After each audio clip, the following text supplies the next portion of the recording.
Hello student, welcome to my class. This is Chandni Sahu. Today we are going to start 16th chapter of science, that is water of previous resources.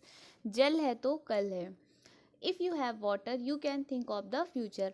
देखिए इस chapter में हम लोगों को water की importance के बारे में बताया गया है और ये भी बताया गया है कि जो वाटर है वो हम लोगों के लिए एक बहुत ही प्रीवियस स्टोर है, मतलब बहुत ज़्यादा प्रीसियस है हमारे लिए, और यदि हमारे पास पानी नहीं रहेगा तो फ्यूचर में हमें बहुत सारी प्रॉब्लम्स को फेस करना पड़ेगा. You are perhaps aware that 22nd March is celebrated as the World Water Day. A school celebrated Water Day and invited posters from the children of your age group. Some of the posters presented on that day are shown in figure 16.1. आप लोगों को पता होगा कि 22 मार्च को school में हर साल water day celebrate किया जाता है. तो यहाँ पे स्टोरी पे ही बताया जा रहा है कि स्कूल पे 22 मार्च को वाटर डे सेलिब्रेट किया गया है और बच्चों को पोस्टर बनाने के लिए बोला गया है. इसमें बच्चों को एज वाइज ग्रुप में डिसाइड कर दिया गया है और बच्चों से पोस्टर्स बनाने के लिए बोला गया है. तो कुछ पिक्चर्स हैं पोस्टर की जो आपको फिगर 16.1 पे शो कर रही हैं. What is the message you get from these posters? Right your observation in your notebook and discuss them in the class.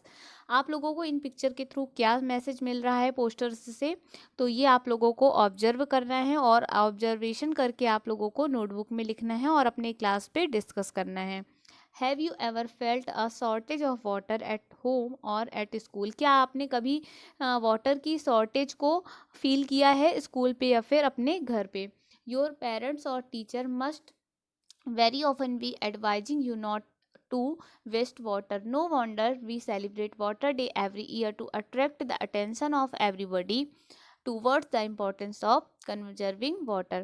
आप लोगों ने अपने पेरेंट्स को या फिर टीचर को अक्सर ये एडवाइस देते हुए सुना होगा कि हमें पानी को वेस्ट नहीं करना चाहिए. तो हर साल वाटर डे इसीलिए सेलिब्रेट किया जाता है जिससे बहुत सारे लोगों का ये अटेंशन बने कि हमें अपने जो वाटर है उसे हमें कंजर्व करके रखना है, क्योंकि वाटर का कंजर्वेशन बहुत ज़्यादा ज़रूरी है. The amount of water recommended by the United nation for drinking, washing, cooking and maintaining proper hygiene is a maximum of 50 liter per person per day. This amount is about 2.5 bucket of water per person per day. Is your family getting at least this much of water? If yes, you should consider yourself fortunate because millions of people in our country do not get enough water. What about your friends and their families? Share your experience with them. देखिए United nation के according इस चीज़ को recommended किया गया है कि पर person के लिए पर डे का जो वाटर होता है वो 50 लीटर यूज किया जाना चाहिए.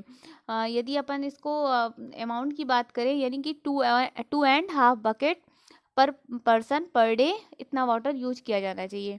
तो आप लोगों को पता करना है कि क्या आपकी जो फैमिली है वो इतना वाटर यूज कर पा रही है. यदि हाँ तो आप लोग बहुत खुशनसीब हो जो आप लोगों को इतना पानी मिल रहा है, क्योंकि हमारे इंडिया में कुछ ऐसी भी फैमिली हैं जहाँ पे इतना पानी यूज वो लोग नहीं कर पा रहे हैं. इस चीज़ को आपको अपने फ्रेंड्स के साथ या अपनी फैमिली पे डिस्कस करना है, अपने एक्सपीरियंस को.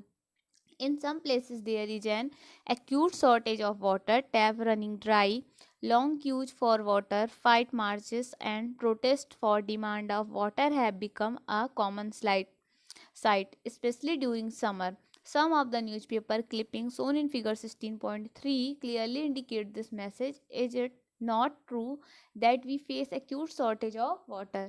तो देखिए हम कुछ जगह पे बहुत सारी हम लोगों को वाटर शॉर्टेज की प्रॉब्लम को फेस करना पड़ता है. कई जगह जो टैप्स वगैरह होते हैं वो सूख जाते हैं और कई जगह लोगों को वाटर के लिए घंटों लाइन पे खड़े रहना पड़ता है. मतलब बहुत सारी प्रॉब्लम्स को फेस करना पड़ता है specially during a summer vacation, है ना. तो समर टाइम पे अक्सर लोगों को इस प्रॉब्लम को फेस करना पड़ता है. आपको फिगर 16.3 पे यहाँ पे आप लोगों को ये देखिए ये न्यूज़पेपर की क्लिपिंग यहाँ पे दिखाई भी गई है. फिर यहाँ पे एक छोटी सी एक्टिविटी बताई गई है जिसे आप लोगों को खुद से कंप्लीट करना है. So let's move our next topic, how much water is available. तो हम लोग जानेंगे कितना वाटर हमारे अर्थ पे अवेलेबल है. Look at the picture of the earth taken from space. Why does it appear blue? Surely you can guess. देखिए यहाँ पे एक अर्थ की पिक्चर बनाई गई है जो कि स्पेस से ली गई है। तो आप देख रहे हैं कि इसमें बहुत सारा पार्ट जो है वो ब्लू ब्लू सा है। तो वो क्यों है ये आप लोग जान गए होंगे। You are aware that about 71% of the earth surface is covered with the water. आप लोग ये चीज़ अच्छी से जानते हो कि जो हमारी अर्थ सरफेस है उसका 71% जो भाग है वो वाटर से कवर्ड है। Almost all the water on the earth is contained in the sea and ocean, rivers, lake, ice cap as underground water and in the atmosphere. तो हम लोग जानते हैं कि जो हमारे अर्थ पे जो वाटर है वो कुछ तो सी पे अवेलेबल है, कुछ ओशियन रिवर्स में, कुछ ग्राउंड वाटर के रूप में है और कुछ हमारे एटमॉस्फेयर में है। However, most of this water is not fit for human consumption. The water that is fit for use is fresh water.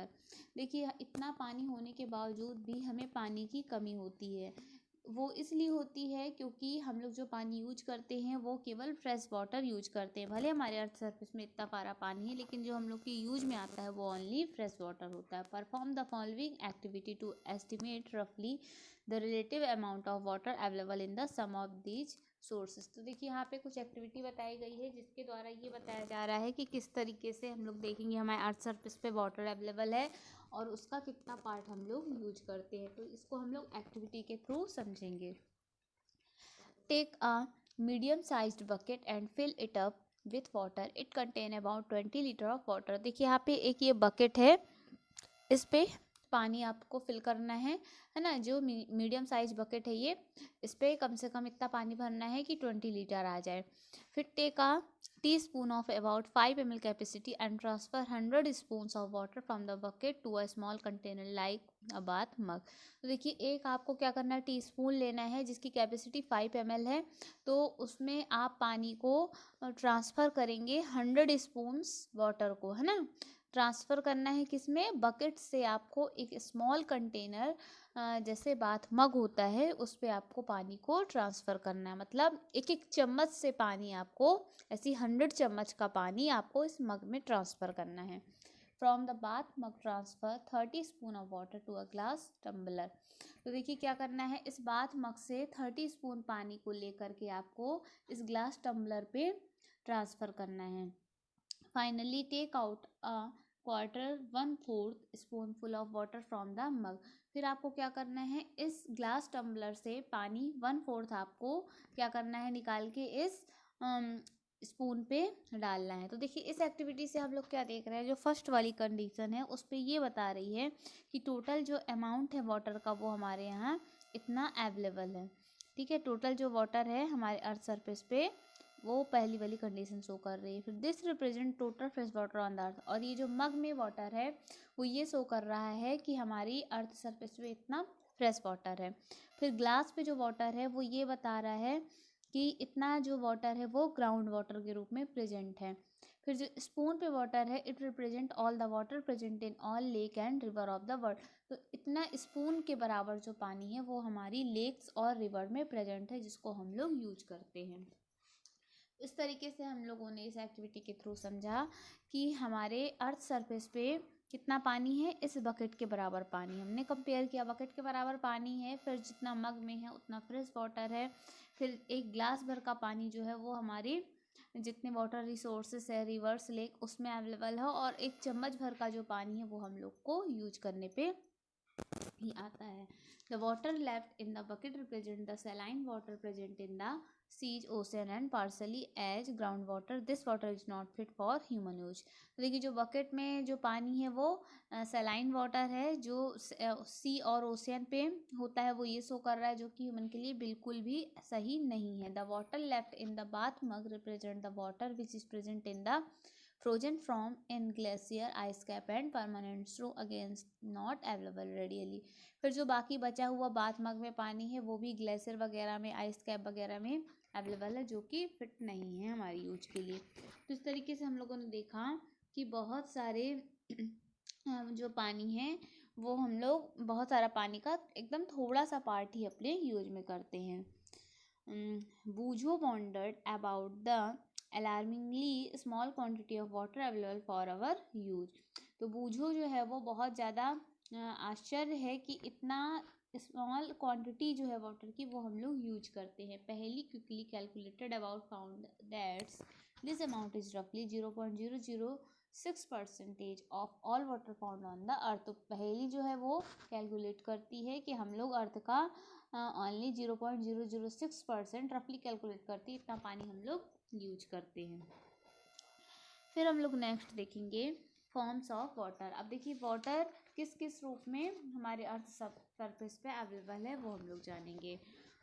You afraid that continuous use will someday exhaust all the water available for use? You know that water on the earth has been maintained for millions of years by various processes which make the water cycle. You have studied in the class 6 the water cycle. Write in your own words what you know about the water cycle. देखिए आप लोगों को कभी ये सोच कर के डर लगी है कि जितना पानी हम लोग यूज कर रहे हैं वो एक दिन ख़त्म हो जाएगा? ये सोच कर के आपके मन में कभी ऐसा डर हुआ है कि क्या होगा यदि हम लोग ये पानी यूज कर रहे हैं एक दिन ख़त्म हो जाएगा? तो देखिए क्या होता है, हम लोग जानते हैं, आप लोगों ने क्लास 6 में भी वाटर साइकिल के बारे में बहुत अच्छे से पढ़ा है। यहाँ पे मैं नहीं बताऊँगी क्या होता है इसकी, क्योंकि हम लोगों ने कंप्लीट प्रोसेस क्लास 6 में पढ़ा है। तो वाटर साइकिल जो होता है उसमें वाटर साइकिल के द्वारा वाटर जो है वो मेंटेन रहता है। मतलब क्या होता है, सी वगैरह में जैसे पानी होता है वो इवेपोरेट होकर के बाय द सन हीटिंग ऊपर चला जाता है। फिर वो इवेपोरेशन के द्वारा क्लाउड्स में फिर कंडेंसेशन प्रोसेस होती है। तो कंडेंसेशन प्रोसेस के द्वारा फिर वापस से पानी हमारे अर्थ सरफेस पे आ जाता है। तो इस तरीके जो साइक्लिंग प्रोसेस है वो कंप्लीट बार बार बार चलती रहती है, जिसे हम लोग वाटर साइकिल बोलते हैं। और ये हमारे अर्थ सरफेस पे वाटर लेवल को मेंटेन करने पे बहुत ज़्यादा हेल्पफुल होता है। You know that when water circulates through the water cycle, it can be found in all the three forms, that is solid, liquid and gas. At any given time, somewhere on the earth, the solid form snow and ice is present, and ice cap at the pole of the earth। तो देखिए हम लोग जानते हैं कि जो water cycle में जो पानी होता है ना वो हमारे अर्थ सरफेस में 3 फॉर्म पे अवेलेबल होता है, सॉलिड, लिक्विड और गैस के फॉर्म पे। तो देखिए सॉलिड फॉर्म पे क्या होता है, स्नो और आइस जितने होते हैं ना हमारे अर्थ सरफेस के जो पोल्स वगैरह होते हैं तो वहाँ पे जो वाटर होता है वो आइस के रूप में जमा रहता है ना, ये नहीं वो वाटर का सॉलिड फॉर्म होता है। Snow covered mountain and glacier. Liquid water is present in the ocean, lake, river, and even underground. The gases form is the water vapor present in the air around us. The continuously cycling of water among its three forms keep the total amount of water on the earth constant even when the whole water world is using it. Does it give you any relief? तो इस तरीके से हम लोगों ने देखा कि हमारे अर्थ सरफेस पे जो सॉलिड फॉर्म पे वाटर है वो स्नो और आइस कैप वगैरह में होता है। फिर लिक्विड फॉर्म पे जो होता है वो ओशियन, लेक्स, रिवर में जो पानी होता है वो लिक्विड स्टेट पे होता है। इसी तरीके से वाटर वेपर के रूप में हमारे अर्थ सरफेस पे हमारे चारों तरफ जो गैसेस फॉर्म पे, मतलब वाटर वेपर के रूप में जो होता है वो गैसेस फॉर्म पे पानी होता है, अवेलेबल होता है। तो पानी की जो साइकिलिंग होती है वो चलती रहती है और ये पानी के 3 फॉर्म्स में पानी को कांस्टेंट रखती है। मतलब इसको वाटर साइकिल के द्वारा जो वाटर है हमारे अर्थ सरफेस पे वो मेंटेन रहता है। फिर यहाँ पे एक्टिविटी 16.3 बताई गई है जो इतनी ज़्यादा इम्पोर्टेंट नहीं है, तो इसलिए हम लोग आगे बढ़ जाएंगे। तो फिर 16.3 पे underground water as an important source of water. तो देखिए ग्राउंड वाटर जो होता है वो हमारे वाटर का बहुत इम्पॉर्टेंट सोर्स होता है, उसको हम लोग जानेंगे कि कैसे। If we dig a hole in the ground near a water body, we may find that the soil is moist। देखिए यदि हम लोग एक वाटर बॉडी के नज़दीक एक गड्ढा खोदे तो हम लोग देखेंगे वहाँ की जो सॉइल है वो बहुत ज़्यादा गीली है। The moisture in the soil indicate the presence of water underground. तो देखिए जो सॉइल की जो मॉइस्चर है वो ये रिप्रेजेंट कर रही है, ये इंडिकेट कर रही है कि हमारे आसपास जहाँ पे हमने गड्ढा खोदा है वहाँ पे वाटर अंडरग्राउंड के रूप में प्रेजेंट है। If we dig deeper and deeper, we would reach a level where all the space between particle of soil and gap between rocks are filled with water. The upper limit of this layer is called the water table. तो देखिए यदि हम लोग ground पे एक बड़ा सा गड्ढा खोदते हैं बहुत ज़्यादा उसको, तो हम देखेंगे वहाँ पे सॉइल जो होती है वो गीली होती है ना। तो उसके नीचे क्या होता है, पानी होता है। वो ये इंडिकेट करती है सॉइल पार्टिकल और रॉक के बीच का जो गैप होता है वो पानी से भरा रहता है। जब हम लोग गड्ढे को और ज़्यादा खोदते हैं तो हम लोग वहाँ पे देखते हैं कि पानी रॉक्स और सॉइल पार्टिकल के बीच पे भरा होता है। अब अच्छा, इस जो लेयर की जो अपर लिमिट होती है ना उसको हम लोग बोलते हैं वाटर टेबल, बहुत ज़्यादा इंपॉर्टेंट है। Upper limit of this layer is called the water table. The water table varies from the place to place. जो वाटर टेबल होता है वो एक स्थान से दूसरे स्थान तक वेरी करता रहता, मतलब चेंज होता रहता है। And it may even change at a given place. The water table may be at a depth of less than a metre और may be several metre below the ground. The water found below the water table is called groundwater. What is the source of this groundwater? तो देखिए क्या होता है, जो water table होता है, हमने जाना वाटर टेबल क्या होता है। वाटर टेबल की जो डेप्थ होती है वो 1 मीटर भी हो सकती है, 1 मीटर से कम या ज़्यादा भी हो सकती है। तो ऐसा वाटर जो कि वाटर टेबल के नीचे पाया जाता है उसको बोला जाता है ग्राउंड वाटर। तो ग्राउंड वाटर के सोर्स क्या होते हैं, ग्राउंड वाटर में कैसे पानी आता है। The rainwater and water from the other sources such as river and ponds seep through the soil and fill the empty space and crack deep below the ground. The process of seeping of water into the ground is called infiltration. तो देखिए जो rain water होता है ना, या water जो होता है तो रिवर या पॉन्ड में से पानी को कलेक्ट करता है और क्या करता है, ये सॉइल के अंदर जा कर के खाली जगह पर और क्रैक्स को भर देता है।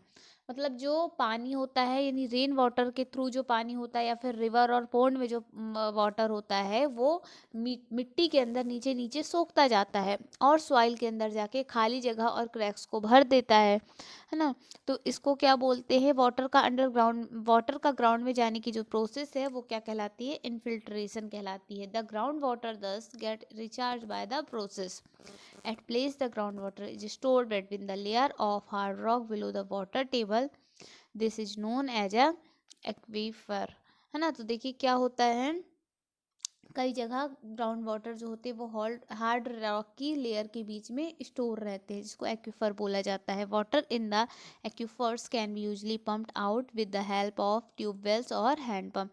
जो एक्वीफर में जो वाटर होता है उसको हम लोग जनरली जो यूज करते हैं पंप के थ्रू यूज करते हैं, है ना। जैसे ट्यूबवेल्स और हैंड पंप वगैरह जो होता है ना, तो वहाँ से जो पानी निकलता है वो एक्वीफर में से पानी बाहर आता है। मतलब एक्वीफर का क्या होता है, जो ग्राउंड वाटर हार्ड रॉक की लेयर के बीच में स्टोर होता है, तो वहाँ से जो पानी आता है वो पानी कहाँ से निकलता है, मतलब जो हैंडपम्प वगैरह या ट्यूबवेल से जो पानी निकलता है तो वो वहीं से पानी निकलता है, एक्वीफर में से पानी निकलता है। Have you ever been to a site where construction work is going on. क्या आप कोई ऐसे स्थान पे गए हैं जहाँ पे कोई कंस्ट्रक्शन वर्क जो है वो चल रहा है। Where do the worker get water for the construction. तो जो वर्कर होते हैं वो कहाँ से कंस्ट्रक्शन के लिए वाटर लाते हैं। May be you have seen boring being done at such site to reach the water table. Inquire from the people working there how deep they have to dig. Can we keep on drawing water from under the ground? How will it affect the water table? तो इसमें यहाँ पे बताया जा रहा है कि क्या आप कोई ऐसे स्थान पे गए हैं जहाँ पे कंस्ट्रक्शन वर्क चल रहा है, तो सोचिए वहाँ पे जो कंस्ट्रक्शन वर्क के लिए पानी आता है तो कहाँ से आता होगा। तो आप लोगों ने बोरिंग के बारे में भी सुना होगा, देखा भी होगा कि बोरिंग की जाती है। तो सोचिए किस तरीके से वो लोग बोरिंग करते होंगे। आप इंक्वायरी करो कि कितना डिग करते हैं, कितना खोदते हैं जो लोग वहाँ पे काम करते। तो इस तरीके से इस वीडियो में हमने इसके फर्स्ट पार्ट को इस चैप्टर का देखा है। अब आगे का जो पार्ट है वो हम लोग नेक्स्ट वीडियो पे डिस्कस करेंगे।